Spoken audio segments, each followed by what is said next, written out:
नमस्कार मेरे दोस्तों, मैं पंकज चक जीएस स्टडी में आपका स्वागत करता हूं। कल मैंने आपको पढ़ाया था पाचन तंत्र का पार्ट 1। आज मैं उसको आगे कंटिन्यू रखूंगा। पाचन तंत्र,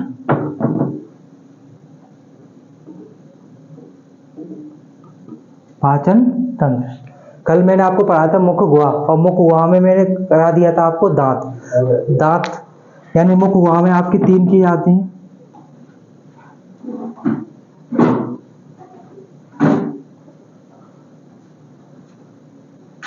एक तो आपके दांत, जीभ और लार। तो दांत तो आपके कल कंप्लीट हो गए थे। आज हम करेंगे आपकी जीभ। तो जीभ से स्टार्ट करते हैं। जीभ, आपका पहला क्वेश्चन आपका यही आएगा, बताइए जीभ का अध्ययन क्या कहलाता है। जीभ का अध्ययन,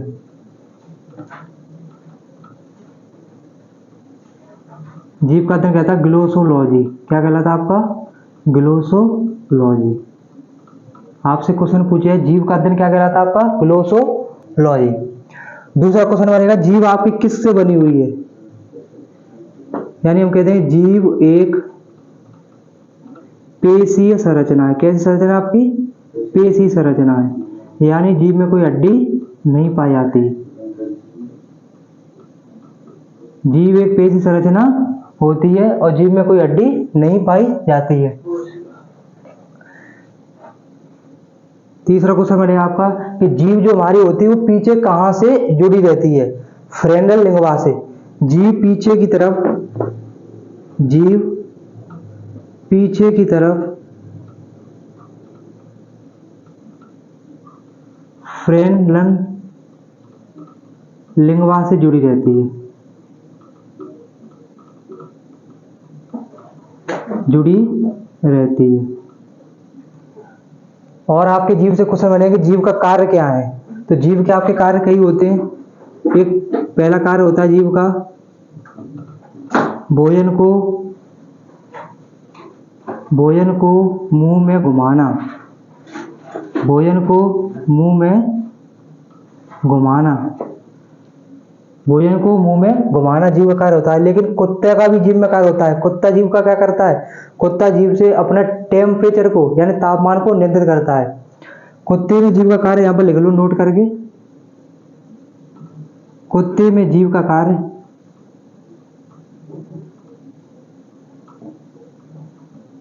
कार्य तापमान को नियंत्रित करता है।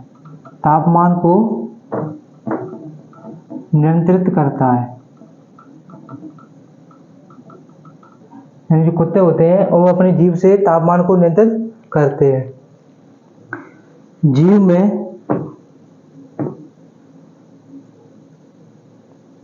जीभ में 2000 से 8000 स्वाद पाए जाते हैं।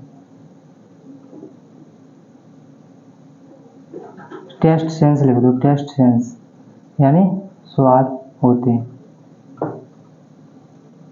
यानी जीभ के जो होते हैं स्वाद वो 2000 से लेकर 8000 के बीच में कितने भी हो सकते हैं। लेकिन इनकी स्वाद कलिकाएं पूछी जाए तो 5 होती हैं।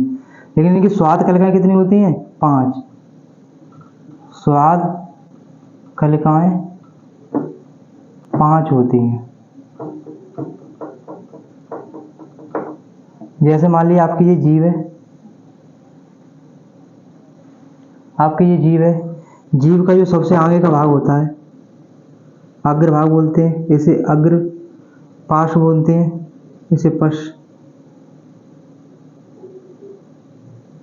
अग्र हो गया, अग्र पश्च हो गया, ये तुम्हारा मध्य पश्च हो गया और ये तुम्हारा पश्च हो गया। इसे कहेंगे अग्रभाग। ये आपका हो जाता है अग्र पश्च, ये आपका मध्य पश्च और ये आपका हो जाता है पश्च। सेम ऐसे ही इधर है और ये आपका हो जाता है मध्य। तो यहाँ से आपके क्वेश्चन बनेंगे, बताइए कि जीभ में स्वाद जो कलिकाएं होती है वो कहाँ कहाँ कौन कौन सी कलिका पाई जाती हैं। तो सबसे पश्चिम में जो पाई जाती है वो आपकी कौन सी कलिकाएं होती हैं, यानी कड़वा। कड़वा का स्वाद मिलता है यहाँ पर सबसे लास्ट में, जीभ के सबसे लास्ट में। जब कोई भी चीज़ खाएंगे तो हमें कड़वा तभी पता चलेगा जब वो जीभ के बिल्कुल लास्ट में पहुंच जाएगा, पश्च भाग में, तब कड़वा पता चलेगा। अगर आपको मध्य का पता करना है, इस मध्य भाग में क्या होता है आपका, इसमें तुम्हारा एक तो फीका फीका और प्याज और लहसुन, प्याज और लहसुन का स्वाद ही मालूम पड़ता है आपके कहाँ पर, मध्य, यानी मध्य भाग में। सबसे लास्ट में आपका कड़वा का स्वाद, मध्य भाग में आपका फीका, प्याज और लहसुन का स्वाद आपके मध्य भाग में मिलता है। अग्रभाग में आपका कौन सा मिलता है, मीठा। अग्र पश्चिम में आपको मिलता है नमकीन, यानी कोई भी चीज खाएंगे तो हमें नमकीन कहाँ पता चलेगी, अग्र पश्चिम में। और मध्य पश्चिम में आपको पता चलेगा खट्टा। खट्टा आपने देखा जब कोई चीज खट्टी खाते हैं तो हमें यहीं पर आके मालूम पड़ती है, इधर जाकर के ये आपके ये खट्टे के बारे सूझ भी जाते कभी कभी। तो जीभ में 5 स्वाद कलिका होती है। कितनी स्वाद कलिका होती है, 5।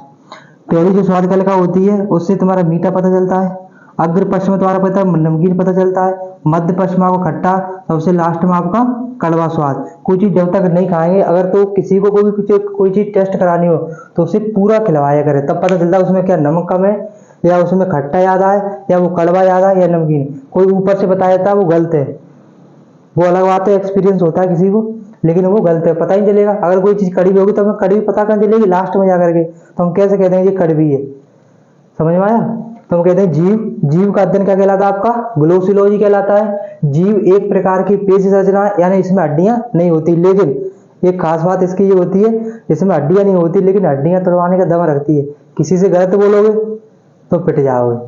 तो इसलिए जीव को कैसे याद करें, जीव एक पेशी संरचना, यानी ये मांसपेशियों से बनी रहती है। जीव पीछे की तरफ, जहां पर जीव यहाँ पर जुड़ी है, एक तरफ जीव का हिस्सा कैसा होता है, ओपन होता है, कहीं से नहीं जुड़ी है, लेकिन दूसरी तरफ जहां जुड़ी है वो कौन सा हिस्सा होता है, फ्रेनल लिंगवा से जुड़ी रहती है। जीव का कार्य होता है भोजन को मुंह में घुमाना, भोजन को मुंह में घुमाना जीव का कार्य होता है। जीव में 2 या से 20 या स्वाद होते हैं। कभी कभी ऐसे स्वाद आ जाते हैं, पता नहीं चलता वो खट्टा है, मीठा है, कड़वा है, कैसा है। तो भोजन ऐसे स्वाद कम से कम 2 या से लेकर 8 यार के बीच में होते हैं।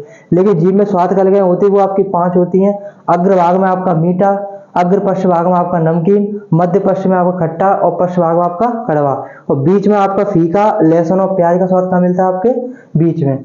नोट करके लिखाया था मैंने, कुत्ते में जीभ का कार्य तापमान को नियंत्रित करता है। कुत्ता क्या करता है, जीभ का तापमान को नियंत्रित करता है। तो हमने देखा होगा जब कुत्ते यहाँ पे आते हैं तो वो बैठ के जीभ निकाल कर ही क्या करते हैं, वो करते हैं। तो यानी वो उनका टेम्परेचर उस टाइम ज्यादा हो जाता है, उसको क्या करते हैं, वो कम करते हैं। तो समझ में आया आपको, जीभ यानी मुख गुहा में मैंने कल आपको दांत पढ़ाए थे, आज जीभ पढ़ा रहा हूँ। जीभ में पढ़ेंगे फिर दोबारा से। जीभ का अध्ययन क्या कहलाता है आपका, ग्लोसोलॉजी। जीभ का अध्ययन ग्लोसोलॉजी। जीभ एक पेशी संरचना है, यानी मांसपेशियों से बनी रहती है, इसमें कोई हड्डी नहीं होती है। जीभ पीछे की तरफ किससे जुड़ी रहती है, फ्रेनल लिंगवा से जुड़ी रहती है। जीभ का कार्य होता है भोजन को मुंह में घुमाना, और जीभ का कार्य स्वाद लेना भी होता है। और जीभ में 2 या से 8 यार के बीच में क्या होते हैं, तुम्हारे स्वाद होते हैं। 5 स्वाद कलिकाएं पाए जाते हैं जीभ में। कितनी पाए जाती है आपके, 5। अग्रभाग में आपके मीठा होता है, अग्र पश्चिम में नमकीन होता है, मध्य पश्चिम में आपका खट्टा होता है, पश्चिम भाग में आपका कड़वा होता है। और मध्य भाग में पूछा जाए क्या होता है आपका, फीका और लहसुन का स्वाद प्राप्त होता है। और कुत्ते में जीभ का कार्य क्या होता है, तापमान को क्या करता है कुत्ता, जीभ से नियंत्रित करता है। इसके बाद हम पढ़ेंगे लार।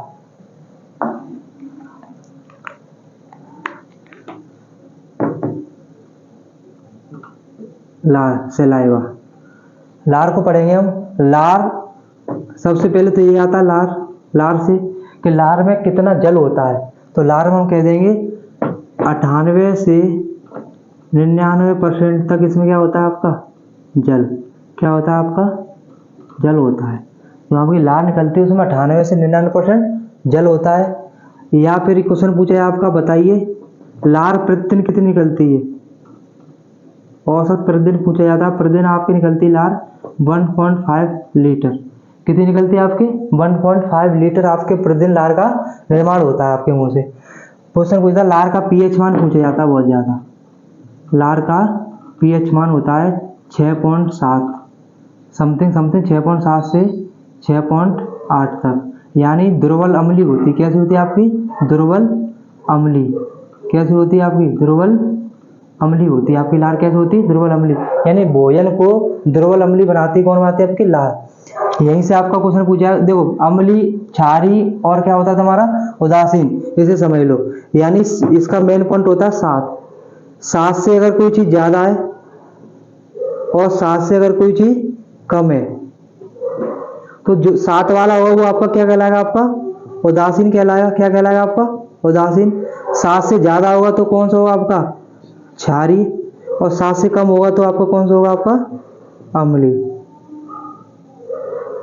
लेकिन इसमें भी तुम्हारी क्वालिटी बटी आती है। एक तो दुर्बल अम्ल, दुर्बल अम्लीय, एक होता है आपका प्रबल अम्लीय, प्रबल अम्लीय।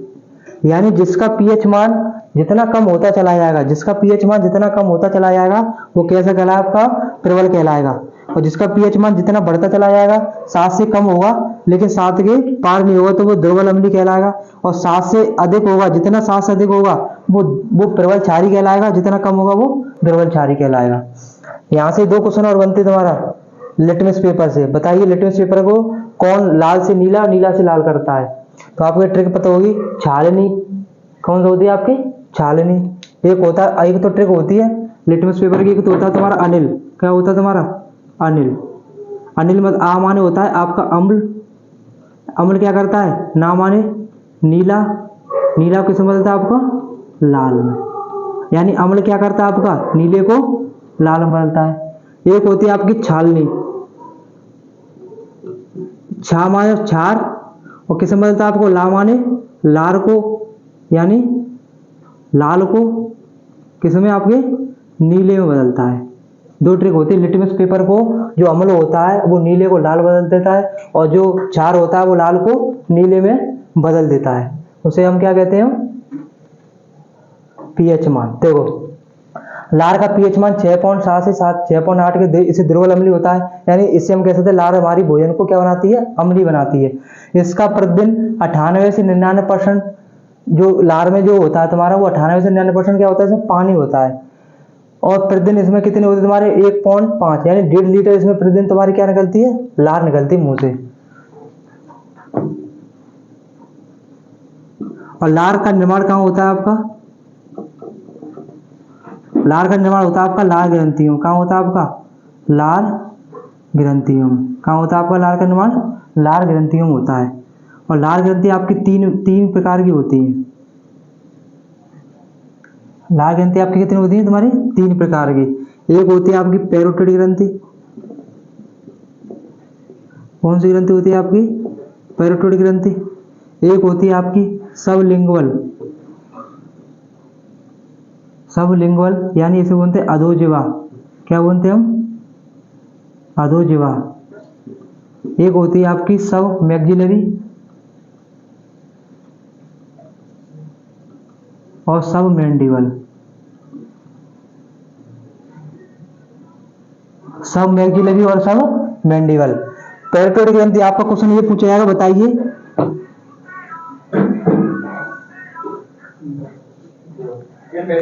पैरोटिड ग्रंथि मतलब होता है सबसे बड़ी लार ग्रंथि। आपसे पूछी है कौन सी होती है? सबसे बड़ी लार ग्रंथि कौन सी होती है आपकी? पैरोटिड ग्रंथि सबसे बड़ी लार ग्रंथि होती है। यही से क्वेश्चन बनता है आपकी, जी कहां पाई जाती है पैरोटिड ग्रंथि? आपकी सबसे बड़ी लार ग्रंथि कौन सी पूछी जाती है? पैरोटिड ग्रंथि होती है। ये आपके गाल के नीचे पाई जाती है। कहां पाई जाती है? आपके गाल के नीचे।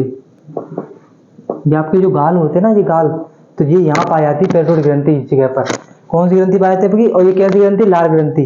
ठीक है। इसलिए ये इसमें क्या होता था आपके, अगर इस पैरोटिड ग्रंथि में वायरस आ जाए ना, वायरस हो जाता है, वायरस द्वारा ये ग्रंथि क्या करती है? सूज जाती है। वायरस द्वारा ग्रंथि सूज जाती है, जिसे हम क्या कहते हैं? मम्स कहते हैं। क्या कहते हैं जिसे हम? मम्स। यानी गलसुआ आपका हो जाता है ना। क्या हो जाता है आपका? गलसुआ।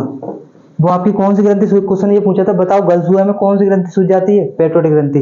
जो सबसे बड़ी कैसी ग्रंथि है आपकी? लार ग्रंथि है। सबसे बड़ी लार ग्रंथि पेट्रोटिक ग्रंथि गाल के नीचे पाई जाती है। वायरस द्वारा ये ग्रंथि सूज जाती है, जिसे मम्स या क्या कहते हैं? गलसुआ कहते हैं। एक जोड़ी पाई जाती है, यानी दोनों तरफ कितनी होगी आपकी? एक जोड़ी। ऐसे इधर ये आपकी कहाँ पाई जाती है? जीभ के नीचे। कहाँ पाई जाती है आपकी जी? जीभ के नीचे। कितनी होती है? एक जोड़ी।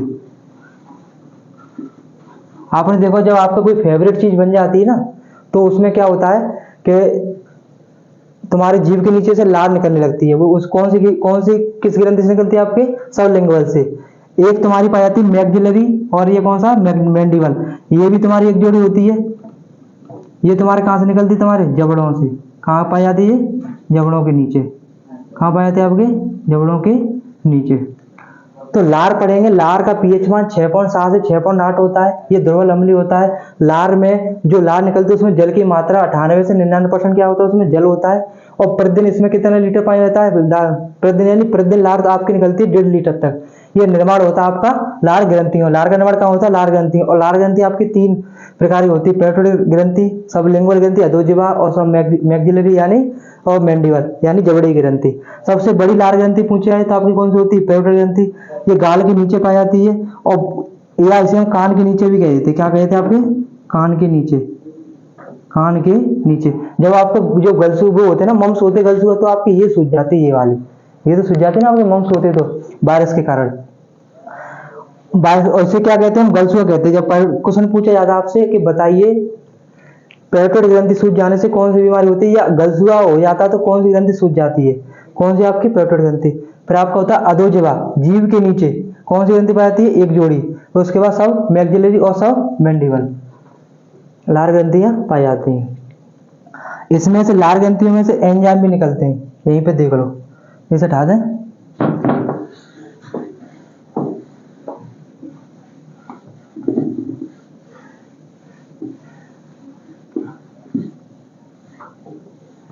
लार ग्रंथि में आपसे एंजाइम निकलते हैं। 2 एंजाइम निकलते हैं इसमें से, लाइपेज और एमाइलेज। कौन से एमाइलेज निकलते हैं? लाइपेज और एमाइलेज। ठीक है ना। जो लार ग्रंथि में जो लाइपेज एंजाइम होता है ना, वो क्या करता है? आपको स्टार्च को, जो आप खाते हो ना, स्टार्च को या जिसे हिंदी में बोलते हैं मंड, इसको स्टार्च को आपको बदलता है किसमें? ग्लूकोज में। कैसे बदलता है? आपके ग्लूकोज में, या माल्टोज में, या फिर फ्रक्टोज में। कौन बदलता था? लाइपेज क्या करता है? स्टार्च को ग्लूकोज में बदलता है। इसके बाद एमाइलेज जो तुम्हारा था, जो वसा को बदलता है ग्लिसरॉल में। एमाइलेज क्या करता है? आपको वसा को बदलता है। यानी लाइपेज जो तुम्हारा लार ग्रंथि में सबसे ज्यादा इंपोर्टेंट तुम्हारा कौन सा? लाइपेज है, क्योंकि एमाइलेज आपको छोटी आंत में मिलेगा, सबसे ज्यादा कार्य वही करता है। जब आप भोजन खाते हैं तो थोड़ी देर तक कोई किसी भोजन को चबाते हैं या कौर को चबाते हैं तो वो मीठा लगने लगता है। क्यों? क्योंकि जो तुमने खाया था उसमें स्टार्च चबने के बाद, पचने के बाद उसमें कौन सा हो जाता है? आपका ग्लूकोज बन जाता है। वो कौर आपको कैसा लगता है? वो मीठा लगता है। तो आपकी मुख गुहा कंप्लीट हो गई। आपकी मुख गुहा कंप्लीट हो गई। इसके बाद दूसरा मैंने कल चित्र बनाया था, उसमें दूसरे नंबर क्या था? आपका आमाशय। क्या था? आपका आमाशय। आमाशय देखिए,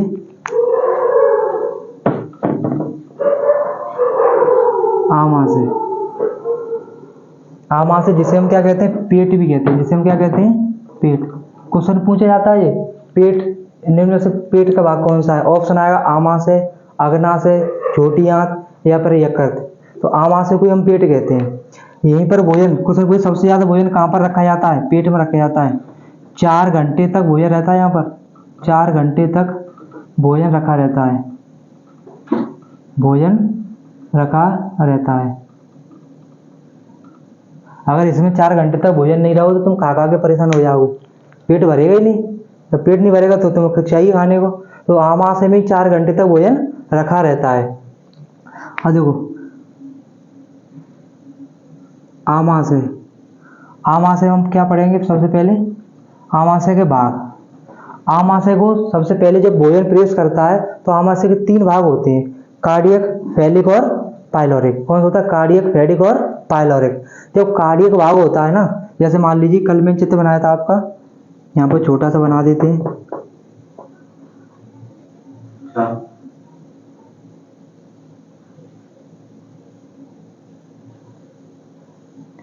ये पर इधर ही देख लो, ये आपका आमाशय 3 भाग होते हैं। एक तुम्हारा होगा कार्डियक, एक तुम्हारा होगा फेडिक, एक आपको होगा पाइलोरिक। 3 भाग होते हैं। यहाँ से भी क्वेश्चन पूछ लिया जाता है। बताइए कि भोजन सबसे पहले आमाशय में प्रवेश करता है, लेकिन आमाशय के किस भाग में प्रवेश करता है? तो आपके कौन से भाग में प्रवेश करता है? आपके कार्डियक भाग में। सबसे पहले भोजन कहाँ प्रवेश करता है? आपके कार्डियक भाग में। फिर आपका आता है फेडिक, तीसरा आपका आता है पाइलोरिक। कौन सा आता है आपका? पाइलोरिक। तो फेडिक की सबसे क्या है? भोजन सबसे पहले प्रवेश करता है। क्या करता है यहाँ पर? भोजन सबसे पहले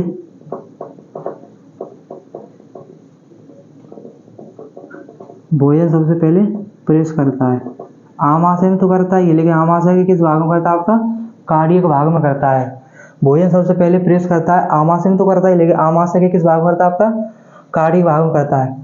पाइलोरिक से क्या होता है? पाइलोरिक में एक ग्रंथि पाई जाती है जिसका नाम है पाइलोरिक ग्रंथि। पाइलोरिक भाग में ग्रंथि पाई जाती है जिसका नाम है पाइलोरिक ग्रंथि। कौन सी ग्रंथि पाई जाती है? आपकी पाइलोरिक ग्रंथि। और पाइलोरिक ग्रंथि में कोशिका पाई जाती है, पैरासाइटिक कोशिका। कौन सी पाई जाती है आपकी? पैरासाइटिक कोशिका। पैरासाइटिक कोशिका। तो पाइलोरिक ग्रंथि आपको 2 चीज होती है, एक तो पैरासाइटिक कोशिका पाई जाती है, और एक इसमें एसियल जो पैरासाइटिक कोशिका होती है, यहीं से एक अम्ल का निर्माण होता है। पैरासाइटिक कोशिका से एक अम्ल का निर्माण होता है जिसका नाम है HCl। क्या नाम है? HCl। इसे बोलते हैं हाइड्रोक्लोरिक अम्ल। इसे क्या बोलते हैं हम? हाइड्रोक्लोरिक अम्ल। क्वेश्चन आपसे यहाँ से पूछे, आप बताइए कि मानव शरीर का फ्रिज किसे कहते हैं? जो 4 घंटे तक तुम्हारा भोजन रखा है पेट में, वो सड़े से भाई बहुत सारे एंजाइम मिलेंगे तो वो क्या होगा? सड़ेगा। लेकिन सड़ने कौन नहीं देता है भोजन को? HCl। और ये कैसा अम्ल है? प्रबल अम्ल है। ये कैसा अम्ल है? आपके प्रबल अम्ल। इतना खतरनाक अम्ल है, अगर इसको आप अपने हाथ पे रख लेंगे तो वो नीचे निकल जाएगा, लेकिन आपके पेट में रखा हुआ है। क्यों? क्योंकि पैरासाइटिक कोशिका से एक चीज और निकलती है जिसका नाम है श्लेष्मा, म्यूकस। क्या निकलती है आपकी? श्लेष्मा। इसे इंग्लिश में बोलते हैं म्यूकस, जो HCl के प्रभाव को क्या करती है? कम करती है। तो हम कह देंगे पाइलोरिक जो तुम्हारा आमाशय का पाइलोरिक भाग होता है, उसमें एक पाइलोरिक ग्रंथि पाई जाती है जिसमें कोशिका पाई जिसका नाम है पैरासाइटिक कोशिका, जिससे एक अम्ल का निर्माण होता है जिसका नाम है HCl। हाइड्रोक्लोरिक अम्ल एक प्रबल अम्ल होता है।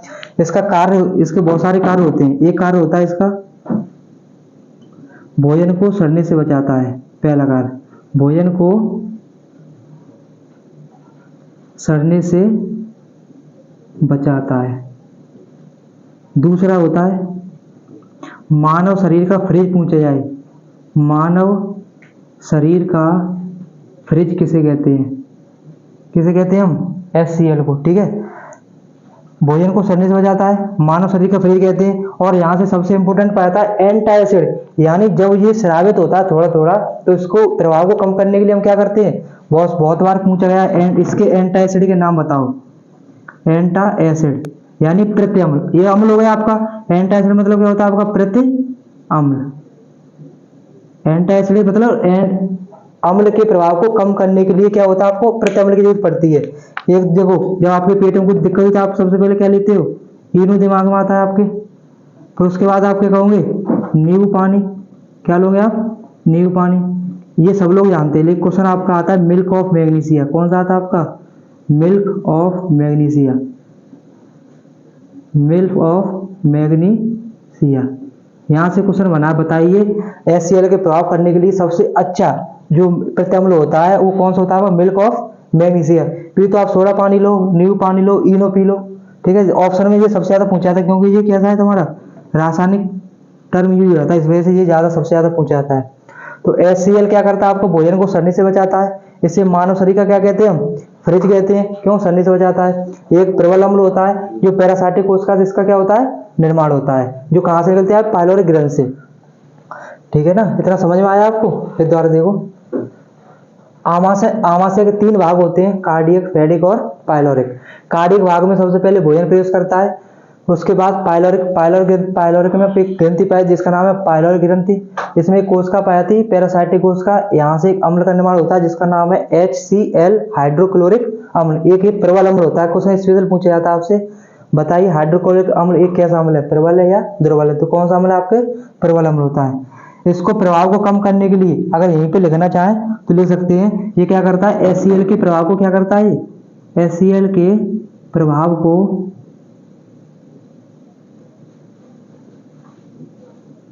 कम करता है। क्या करता है?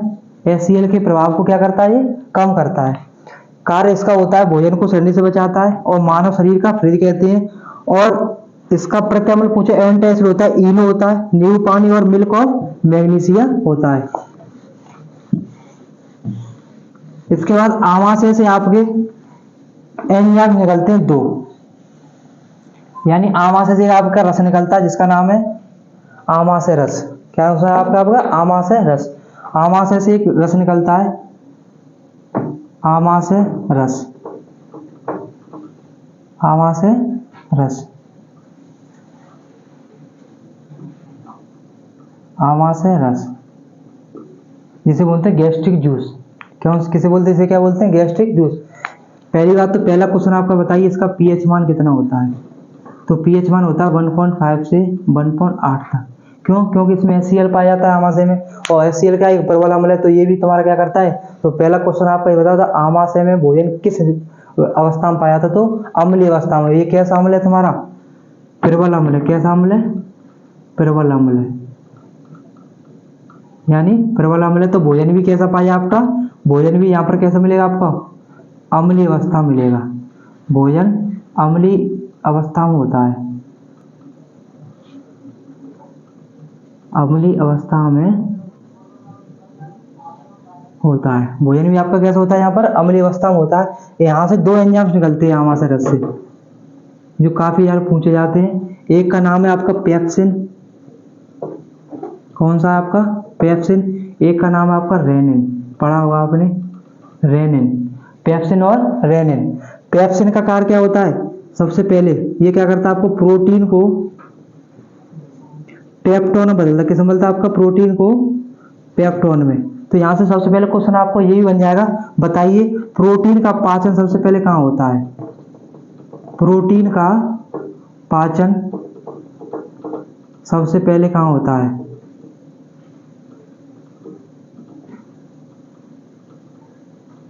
हम लिखेंगे प्रोटीन का पाचन सबसे पहले आमाशय में होता है। जी नॉर्मल क्वेश्चन हुआ है। और अंदर पूछा जाएगा तो प्रोटीन का पाचन सबसे पहले कौन करता है, आमाशय में एक एंजाइम पाया था जिसका नाम है कौन सा, पेप्सिन एंजाइम। ये तुम्हारे क्या है, दोनों एंजाइम क्या है आपके, ये एंजाइम, एक पेप्सिन एंजाइम है, एक रेनिन एंजाइम है। तो प्रोटीन का पाचन सबसे पहले कहाँ होता है, पेप्सिन में, क्योंकि पेप्सिन क्या करता है, प्रोटीन को किस में बदलता है, आपको पेप्टोन में बदलता है। रेनिन एंजाइम क्या करता है आपके, रेनिन एंजाइम क्या करता है, दूध को दही में, दूध को दही में बदलता है। वैसे नहीं बदलता, ये नेचुरल, यानी दूध में एक प्रोटीन पाई जाती है,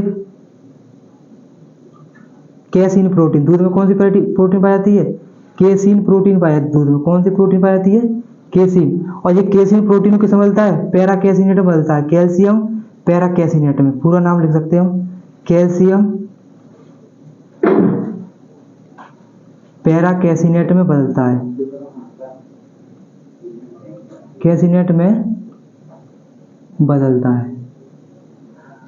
ये ध्यान रखना, ये 8 साल तक के बच्चों में पाई जाती है। 8 साल तक के बच्चों में होता है। आपने देखा होगा, जो छोटे बच्चे होते हैं ना, जो दूध पी लेते तो जब वो उल्टी करते तो क्या निकलता है उनमें से, दूध फटाफटा निकलता है। कैसा, फटाफटा, दही जैसे आकार का, दही जैसा निकलता है। और वो सिर्फ बच्चों में निकलता है। अगर आप पियोगे ना, बड़े बच्चे पिएंगे तो वो कैसा निकलेगा, दूध का दूध निकलेगा। इसलिए क्वेश्चन पूछा था, रेनिन एंजाइम जो आपका होता है वो कितने साल तक बच्चों में होता है, ज्यादातर 8 साल तक के बच्चों में पाया जाता है। जो दूध को दही बदलता है, जो क्या करता है, दूध में एक प्रोटीन होती है जिसका नाम है केसिन प्रोटीन, इसको बदलता है किसमें, कैल्शियम पैरा कैसिनेट में बदल देता है। इतना ही रखे आज। कल इसका लास्ट 5 तंत्र आपका ख़त्म कर देंगे। धन्यवाद।